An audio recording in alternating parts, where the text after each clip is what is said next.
Hello, today I'll be showing you how to create paper bags.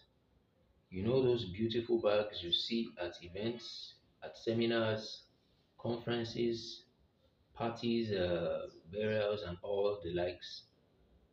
I'll be showing you how to create it in a very simple way today. All the magic that you see and the designs and all that, I'll simplify it. Come along with me.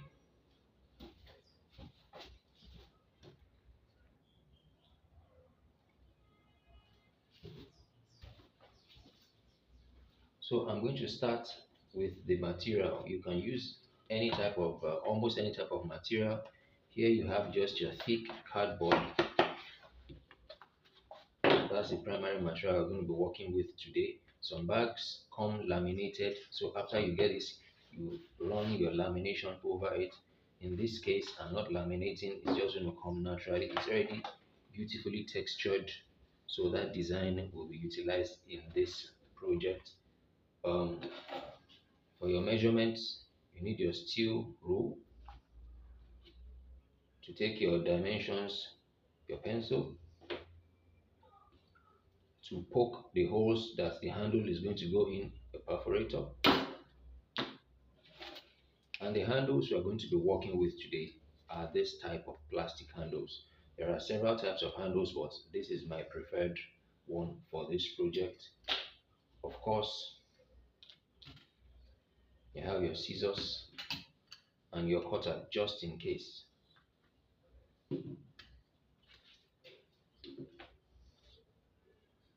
So, looking at this cardboard, it came in large, very large, but I have already done some work in cutting it to size. If you take a close look, you'll find that there are lines running across.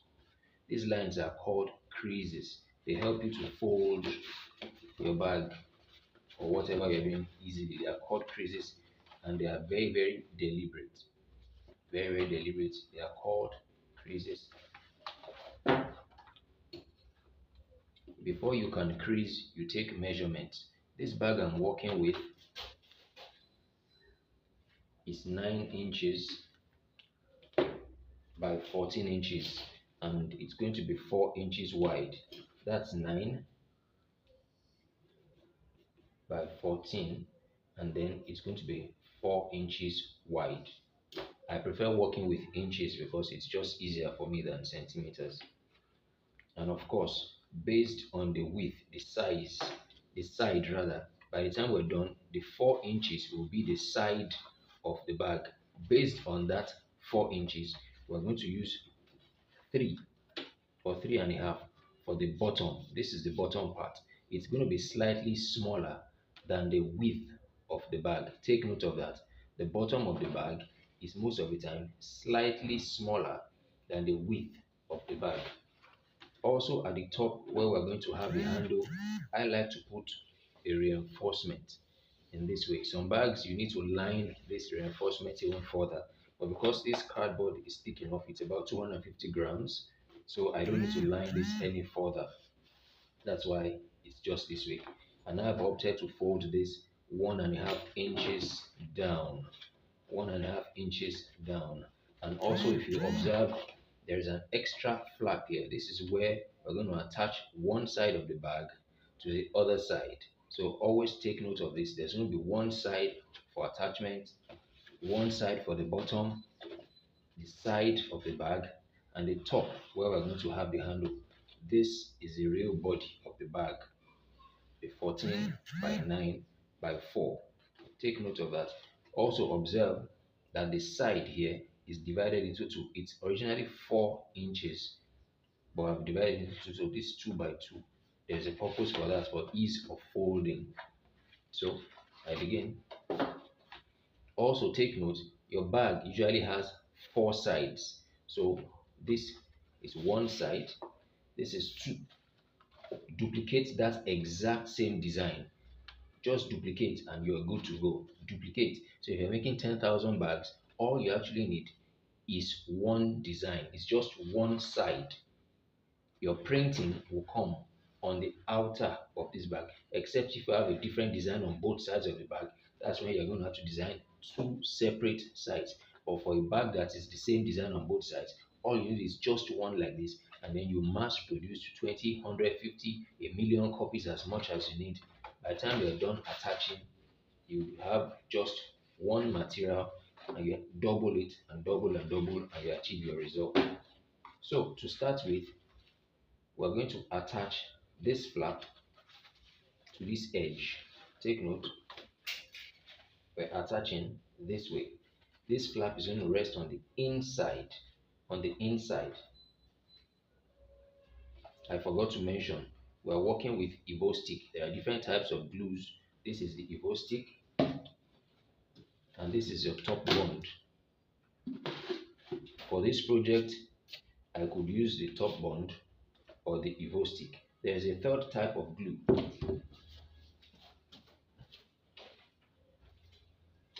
which is your candle wax. This can also be used for this project, but for today, I'll be sticking with this.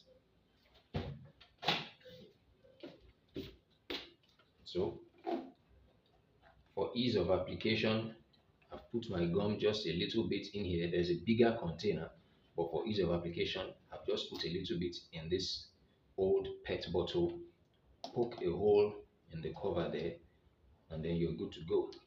So, I'll start from the inside. If you observe my surface, I've got a glass, so I don't mess up the table. I've got a glass there, so you can easily move it around. If I'm cutting, I'm not going to damage my table surface. And if I'm applying glue also, I can easily clean the smears without disrupting my work and everything. Take note of that. So we apply the glue on the inside here, straight down.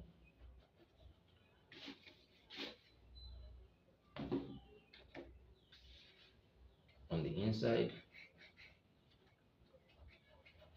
because of the hole, it's easy to spread according to the need that you have. Don't put too much, just enough to cover the surface. Pay attention to the width of the cardboard so you don't apply too much. I flip this over and apply. I apply as close to the line, to the crease as possible.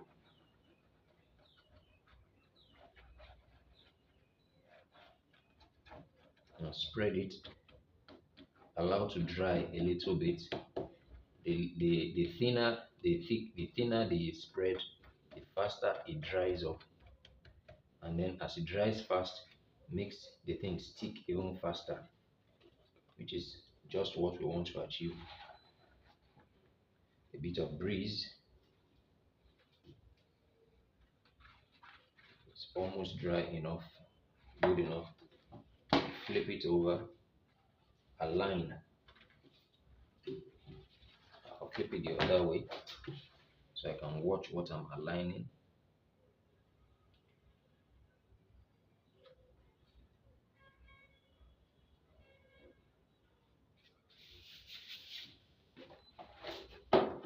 Okay.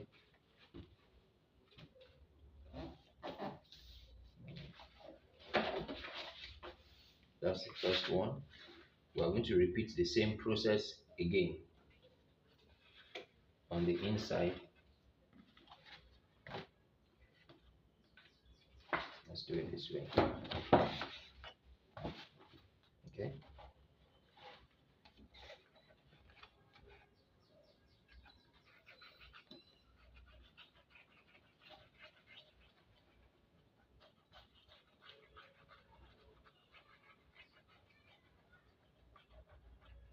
Avoid smearing. Just apply a thin layer. Avoid smearing outside of the boundary. That's important. Always pay attention to details so your job doesn't come out looking tacky. So you apply here, thin layer. Remember, thin layer. Rub off any smears that may have crossed the line. a bit of air to dry it fast. I work in a well ventilated space. That's important. This gum is actually quite strong, so you don't want to lock yourself up and get intoxicated. It's quite strong. So watch, just lay carefully. Make sure you align there. Okay, so I've gotten the foundation. That's the foundation of our bag. Look at that. Smear. Just clean that up. See the essence of that division in between the two sides. But we already have the template. This is what we are working with. The next thing, we go to the bottom. Let's go fix the bottom. Now pay attention. Look at this line. Fold downwards. Angle 90. Angle 90. Just fold inwards. Angle 90. That way. Do the same thing here. Angle 90. Repeat the process. On the other side, angle 90 this way. Fold down. Here also, just squeeze gently. Get your angle 90.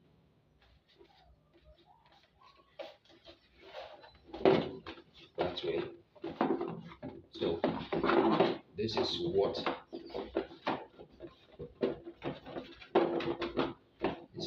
the bottom looks like now. Clearly see. Look at that. Okay. So we glue 1, 2. Just apply our glue. The edge, remember, not in the middle, just the edge, along the edge. The bag is going to overlap that way, so you can move down a little bit this way. I think we can go in further. The middle, just that way. This is one surface. The opposite surface here, let's just put some so we can get a better grip.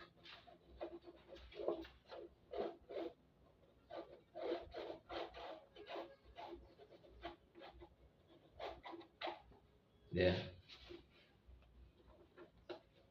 Look at that. This is overlapping on this, so leave the edge. Remember, these bags are shorter, so you don't want an overlap and then a gum smear, a gum stain. So going that way, you can put a bit here too, so you can get a very strong grip. This is going to be a heavy duty bag, hence they need to apply much more gum than if it were a very light material bag. So again, just give a few seconds, allow air to do its work, and once that is done, this side goes down first this way, and then we flip it over, then we compress from inside. Just compress from inside. There, see, I still have a bit of stain here. Look at that. So before it dries up, you can clean and remove that smudge. That's one of the benefits of using this gum. It's easy to quickly clean up in case there's a smudge.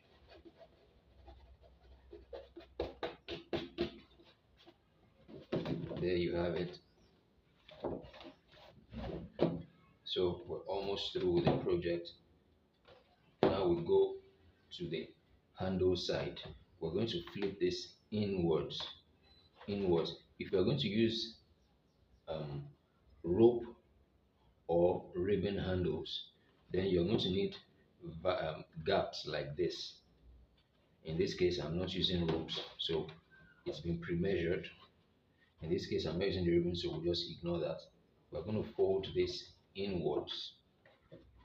Okay, but before we do that, let's just put a bit of glue again, just a little bit, just in there.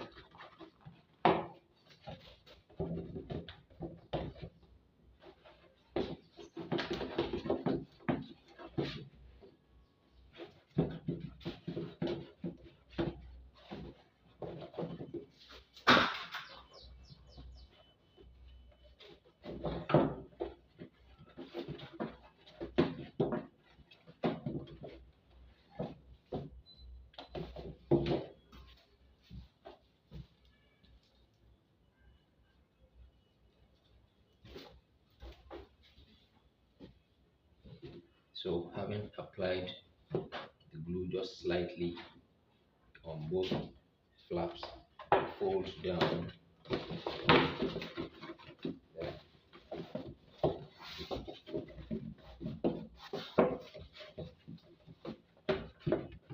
collapse that way.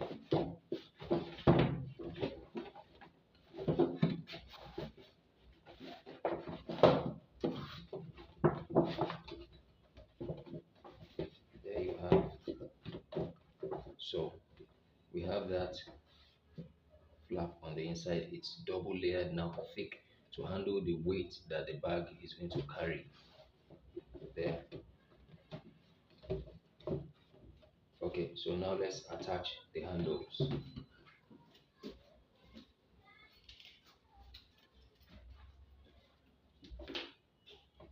We're attaching the handles.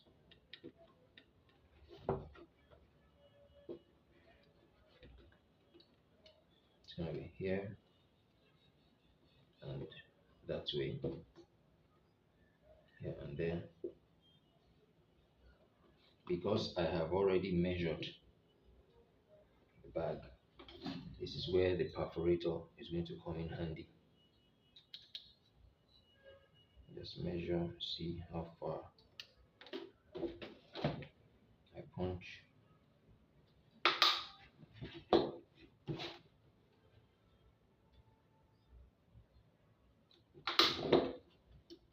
Let's check that.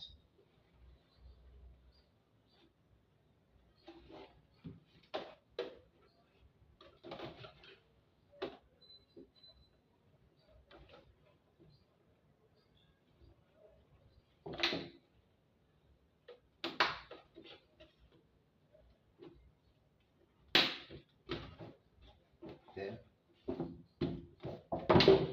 And we repeat that.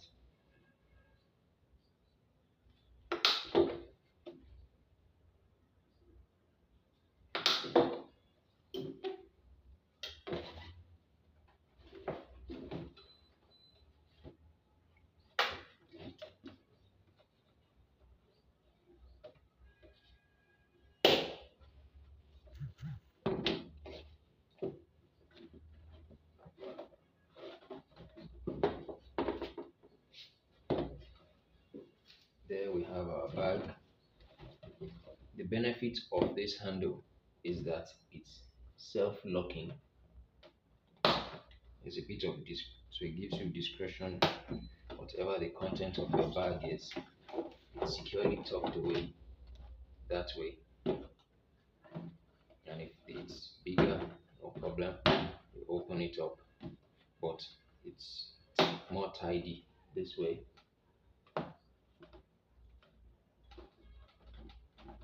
So there you have it. Here's our bag. If you liked this video, give it a thumb up and share. Reach out to us, we train. There you go.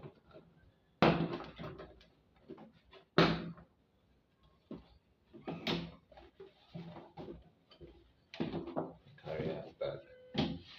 Thank you.